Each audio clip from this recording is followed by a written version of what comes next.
After serving Ibrahim Traoré with unwavering loyalty for over 15 years, a longtime bodyguard has been suddenly dismissed, and the reasons behind it remain a mystery. But what happened next caught everyone off guard. It all started on a hot Monday morning in Ouagadougou, the kind of heat that makes the air shimmer and the streets unusually quiet. Captain Soleiman, a broad-shouldered man in his mid-40s with calm eyes and a scar running from his chin to his neck, stood silently outside the gates of the presidential palace. For 15 years, he had been more than just a bodyguard.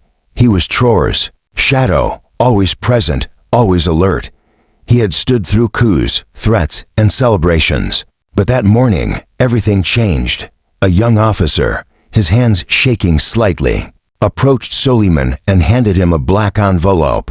Inside was a letter, sealed and stamped, "You are hereby relieved of your duties, effective immediately. No explanation, no reason, no goodbye." Soleiman single quotes. His hands trembled as he read the words. He looked back at the palace one last time, feeling like a stranger in the only world he had known for over a decade. The nearby soldiers avoided his gaze.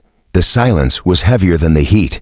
"Why?" That was all he whispered, but no one answered. He left quietly, with nothing but the storm of questions circling his mind. By sunset, news of his dismissal had already spread across Ouagadougou. From busy tea shops to dusty army posts, no one could believe it.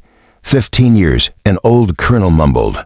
The man would have taken a bullet for Traoré. Rumors filled the air. Some whispered that Soleiman had betrayed the president. Others believed he had stumbled upon something he wasn't supposed to know, but no one dared to speak too loudly. In a country still healing from past wounds, trust was fragile and dangerous. That evening, Soleiman sat quietly under the shade of a mango tree at his late father's home. Far from the noise of the city, his wife, Miriam, brought him tea. Forcing a small smile, their 12-year-old son, Ismail, sat beside him. "Papa, did you do something wrong?" the boy asked, his voice full of worry. Soleiman looked away. "I don't know, son. Maybe they just didn't need me anymore." But deep down, he couldn't shake the feeling that something wasn't right. That night, sleep escaped him. His mind kept replaying moments, standing between the president and danger, whispering quiet warnings, preventing tragedies before they even happened. What had changed? Something didn't add up. The next morning, a message appeared on his phone. "No name, no number. You're being watched. Don't return to the city. Do you still have the file?" Soleiman froze. He hadn't thought about that file for months. It was a classified document, something Traoré himself had handed to him. One chaotic night last year, a file that, if exposed, could change the future of the nation. He had hidden it, exactly as ordered, never asking questions. But now, with his sudden dismissal, was it connected? His heart raced as he looked at his wife. "We need to leave," he said quietly. "Leave? Go where?" Miriam asked, confused. "Somewhere safe, just for a few days." The sting of betrayal still burned, but beneath that was a deeper fear, not for himself, but for his family. They packed what they could and left the city behind. From a distance, Soleiman glanced back at the palace, the place he had sworn to protect. He didn't want revenge. He wanted the truth, and his search for that truth was just beginning. By Wednesday, they had settled in a small village an hour away, quiet, tucked near the river. It wasn't much, but it was safe. For now, that night, sitting alone, Soleiman opened an old wooden box his father had left him. Inside were photos and an old diary. He hadn't touched it in years, flipping through the pages. One note stopped him cold. "If one day your loyalty is tested, not by betrayal, but by silence, choose silence and wait. The truth always walks slower than lies, but it never fails to arrive." Soleiman closed his eyes, remembering that night. The moving vehicle, the gunfire in the distance, Traoré's quiet words. "This is for the nation's safety. If anything happens to me, protect this file with your life." And Soleiman had obeyed, no questions asked. But now, someone wanted that file, and they had made sure to push him out of the way. Soleiman stood, a quiet resolve building inside him, I served with loyalty. Now, I'll serve with truth. The search for the truth had only just begun. It was past midnight when Soleiman heard a slow, cautious knock at the door. He peeked through the curtain, and his heart skipped a beat. Standing outside was Major Dio, an old friend from his days in the elite presidential guard. Soleiman opened the door, but only slightly. "You shouldn't be here," he whispered. "I had to come," Dio replied, his voice low and urgent. "They think you're a threat. They believe you might talk." "Talk about what?" Soleiman asked, already knowing the answer deep down. "The file," Dio said, his eyes scanning the shadows nervously. "There are men in the system who want it badly. They're afraid of what it reveals." Soleiman's jaw tightened. "But I never opened it. I just followed orders." "I believe you," Dio replied, "but not everyone does. There's talk. Traoré dismissed you to protect you, or to distance himself before something bigger happens." Soleiman's heart raced. "Is he in danger?" Dio hesitated. "There's a meeting this Friday. Some insiders want to push him out quietly. That file, it might be the only thing that can stop them." Soleiman looked down. A few days ago, he was tossed aside like a traitor. Now, his loyalty might be the only thing that could save the president, and maybe the country. By Thursday morning, Soleiman stood beneath the old baobab tree behind his childhood home. His hands shook as he dug into the dry earth. At 2 feet deep, his shovel struck metal, a small waterproof case. Inside, wrapped in cloth, was the file. Still sealed, still untouched. He sat back, breathing heavily. He had tried to forget about it, but that wasn't an option anymore. The mission, the trust, the duty, it was all rushing back. As he wiped the dirt from the case, his phone buzzed. Another message, unknown number. "We're coming. For it. Make your choice." Soleiman's blood ran cold. He clutched the file to his chest. He still didn't know exactly what was inside, but he knew enough to understand it was powerful and dangerous. His decision was made. He would go to the only man he still trusted, even after being dismissed, President Ibrahim Traoré. He didn't know how Traoré would react, but he had no choice. For the truth, for the nation, for the loyalty that had never left his heart. That Thursday afternoon, Soleiman carefully wrapped the file in cloth, tucked it into a small backpack, and kissed his wife and son goodbye. Miriam gripped his hand tightly. "Are you sure about this?" Her eyes glistened with worry. "If I don't, something worse might happen." "This isn't just about me anymore," Soleiman replied. He borrowed an old motorcycle from a neighbor and hit the road towards Ouagadougou. The red dust clung to his boots, his face, and his past. He avoided the main roads, switching routes twice. Every mile felt heavier than the last. By evening, he reached a hidden safe house, once used by retired security agents. The place was barely lit, swallowed by tall grass. Inside, he met an old friend, Commander Faisal, who welcomed him with silent concern. Soleiman placed the backpack on the table. "I need to get this to the president, in person." Faisal shook his head. "Traoré is surrounded. You'll never get close." "I have to try," Soleiman insisted. "He trusted me with this. That has to mean something." That night, Soleiman slept with one hand on the backpack and a mind full of shadows. He didn't know it yet, but someone was already following him. Early Friday morning, as the city began to stir, a black SUV stopped 2 streets away from the safe house. Inside, 2 men in plain clothes watched the building closely. "He still has it," one whispered. "If he reaches Traoré, everything we've worked for is over. We move tonight." Back inside the safe house, Soleiman awoke to a loud bang on the door. He reached for his pistol, but it was only a delivery boy with a note from Faisal. "Leave now. Your location is compromised. Take the canal path. I'll try to distract them." Soleiman didn't hesitate. He secured the file in a waterproof pouch, slipped it inside his jacket, and climbed out the back window. He sprinted toward the old canal route, a hidden path behind abandoned houses. Tires screeched behind him. They were close. But as Soleiman disappeared into the shadows, his mind was locked on one thing: getting to Traoré. He didn't care who was behind this anymore. He only cared about honoring the trust the president had placed in him, even if it meant risking his life. By midday Friday, President Ibrahim Traoré stood in a quiet corner of the presidential compound. He had dismissed his advisors for the day. His eyes were tired, his mind heavy. He stared at a small wooden door, one few people in the country even knew existed. It led to a hidden room, a sanctuary he used when the world became too loud. Inside, he lit a candle and opened a notebook. On the cover, a name, Soleiman Bako. He flipped to the last page, where a letter rested, written 2 days before Soleiman's dismissal. If you're reading this, it means you did what I hoped. You stayed true. Forgive me. I had to let them believe you were gone. It was the only way to protect you. And the file. Suddenly, his radio buzzed. Mr. President, there's movement at the western gate. A man says he has something for you. He asked for you by name. Traoré stood quickly. Bring him to the underground entrance. Alone. No one follows. He closed the notebook and whispered to the candle. Come back to me, old friend. We still have work to do. Soleiman was drenched in sweat and dust when he finally reached the underground gate of the presidential compound. 2 guards led him silently through a narrow tunnel, away from cameras, away from noise. At the end of the tunnel stood President Ibrahim Traoré. For a long moment, neither man spoke.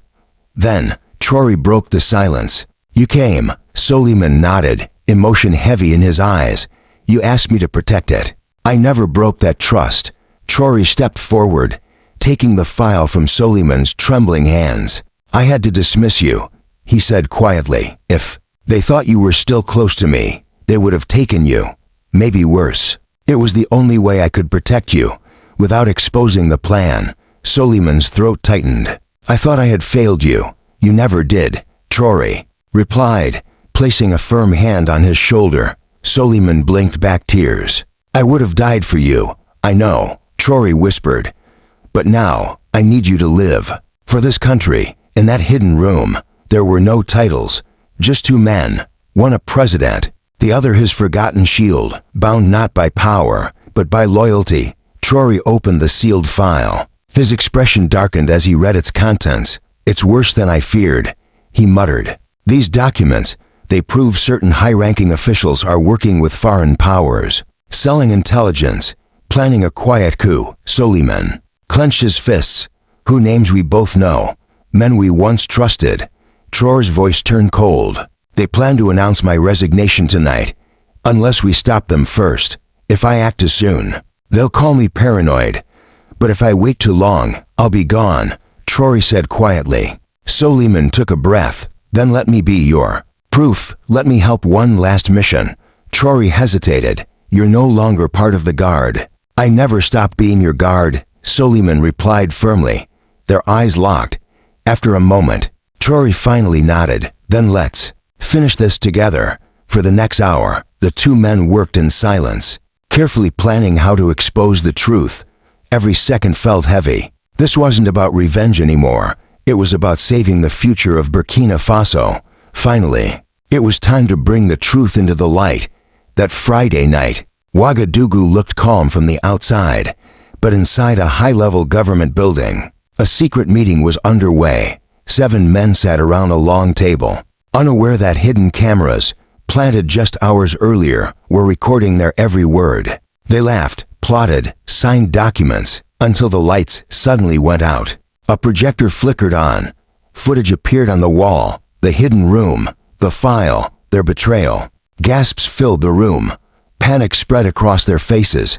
Then the door opened. President Ibrahim Traoré walked in, followed by armed guards, and Soleiman. You betrayed this country in silence, Traoré said, his voice calm but steady. Now the country will hear your truth, in full volume. One man tried to flee but was stopped at the door. Another begged. Please, it was just politics. No, Traoré replied coldly. It was treason. Soleiman stood beside him, not as a dismissed bodyguard, but as a quiet hero. By midnight, the conspirators were arrested. The file was made public. The people finally began to understand what had been saved. And as for President Traoré, he didn't raise his voice. He didn't gloat. Instead, He turned to Soleiman and said softly, "You protected me in the shadows. Now it's my turn to honor you in the light." By Saturday morning, the news had spread across the nation. TV anchors, radio stations, online headlines. They all carried one message: a conspiracy against the presidency has been exposed. But what truly shocked the country wasn't just the betrayal. It was the press conference. At 10 a.m., President Ibrahim Traoré stood before the nation. But this time, he wasn't flanked by generals or politicians. He stood with a man in a simple brown jacket, Soleiman Bako. Traoré spoke slowly, his voice steady. "This man served me for 15 years. In silence, in danger, with complete loyalty. I dismissed him not because I doubted him, but to protect him. Because what he carried was heavier than a weapon. He carried the truth." Soleiman didn't speak, but the pain, the exhaustion, and the quiet pride in his eyes said more than words ever could. Traoré continued, "Some call him a bodyguard, but to me, he is a guardian of this country, and today, I ask every citizen of Burkina Faso to see him for what he truly is. A hero." For a moment, the room was silent. Then, applause broke out, soft at first, then louder. Rising like a wave, Soleiman tried to hold back his tears. For a man who had spent his life in the shadows, the spotlight felt overwhelming. But, deep inside, a quiet voice whispered, maybe everything was worth it after all. That evening, a special ceremony was held in the courtyard of the presidential palace. It wasn't televised. There were no loud bands, no flashing cameras, just a small crowd, family, old colleagues, trusted officials. In the center stood President Traoré, holding a small red box. Soleiman stood before him, wearing the same suit he had worn when he first joined the Presidential Guard 15 years ago. Traoré opened the box and revealed a gold medal. "Soleiman Bako," he said, "for your courage, your sacrifice, and your love for this land. Burkina Faso honors you." Soleiman's lips trembled as Traoré pinned the medal to his chest. The president then stepped back and saluted him, not as a politician, but as a man honoring another man. Soleiman tried to return the salute, but his hand shook. Tears welled in his eyes and finally fell. His wife and son watched from the crowd, both crying softly. The boy whispered to his mother, "Papa is a real soldier, a real soldier." That night, under the quiet stars, they shared a simple meal together. No speeches, no politics. It wasn't about power. It wasn't about positions. It was about a man who never asked to be seen, and a leader who refused to let him be forgotten. By Sunday morning, the final day of a whirlwind week, a handwritten letter appeared in the official newspaper, signed by President Traoré, "To every child of Burkina Faso who wonders if loyalty still matters, let this week be your answer. To those who serve in silence, protect without praise, bleed without being seen. You are the roots of this nation." Soleiman's story is not just his own. It is the story of every mother who raised a protector, every child who waited by the door, every citizen who still believes that truth always finds its way. In a world full of betrayal, may we always honor loyalty. Signed, with a grateful heart, Ibrahim Traoré. The letter spread like wildfire. People printed it, framed it, read it in classrooms, tea shops, homes. Soleiman stayed quiet that day. He didn't want more interviews. He didn't want more honors. He just sat with his son, watching the birds fly over Ouagadougou. "I didn't do anything special," he whispered, but the boy looked up at him with a smile. "You saved a country." "Papa, that's not nothing." Soleiman thought it was over. The ceremony, the applause, the president's letter. But life had one more surprise waiting. On Monday morning, exactly 1 week after he was dismissed, his phone rang. A soft voice on the other end said, "Please be home by noon. The president is coming." Soleiman froze, not to the palace, to his small, dusty home on the edge of Ouagadougou.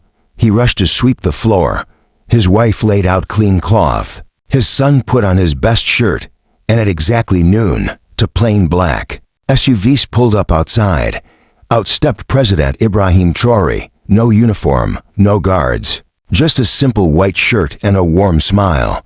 "I came as a friend," he said, shaking Soleiman's hand. Not as a leader, they sat under the mango tree in the yard. No speeches, no cameras. Just two men who had shared danger, pain, and trust. For over 15 years, you once saved me without anyone knowing, Traoré said softly. Now I want your son to know. His father is a giant. He handed the boy a small wrapped box. Inside was a pen and a letter. It was a full scholarship.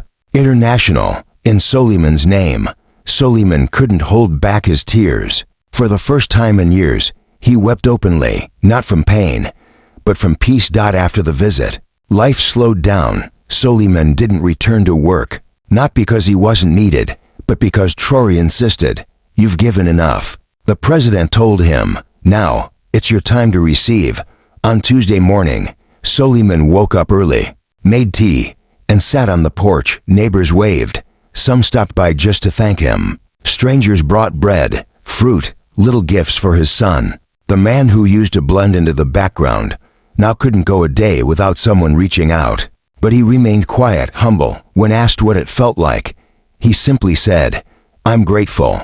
That's all. He never spoke about the threats he had faced, the bullet he once took, the years of sleeping with one eye open. All that mattered now was his family, and the peace that came after the storm. Late that night, he opened the box. Traoré had given his son again. Beneath the scholarship letter was a second envelope. Inside, in simple handwriting, it read, To my brother in arms when this country stands tall. It's because of men like you. Forever in my heart. Signed, your comrade, Ibrahim. Soleiman held the letter to his chest and cried softly in the dark. On Wednesday morning, exactly 1 week after his dismissal, the gates of the presidential palace opened one more time. But this time, it wasn't for duty. It was for honor. A statue was unveiled, not made of gold, not towering over the city, just tall enough to remind people of the quiet strength behind every nation. A simple man, in plain clothes, standing firm. Hand over his heart, the plaque beneath it read, Soleiman Bako, the quiet shield of a nation. As the crowd stood in silence, President Traoré stepped forward and gave the final salute, and in a rare moment, he wiped a tear from his eye, not as a politician, but as a friend. Soleiman's family stood beside him. His son held the medal high for all to see. A story that began in silence ended in the light, and as people returned to their lives, many couldn't help but whisper to one another, loyalty still lives here. Dear viewers, if this story touched your heart, even a little, please do one thing for me. Like this video if you believe loyalty still matters. Comment for Soleiman to honor every silent hero out there. And most importantly, subscribe, so you never miss more real stories that remind us of the quiet strength, the service, and the love that keep this world standing. Let's flood the comments for those who give everything and ask for nothing. Thank you for watching.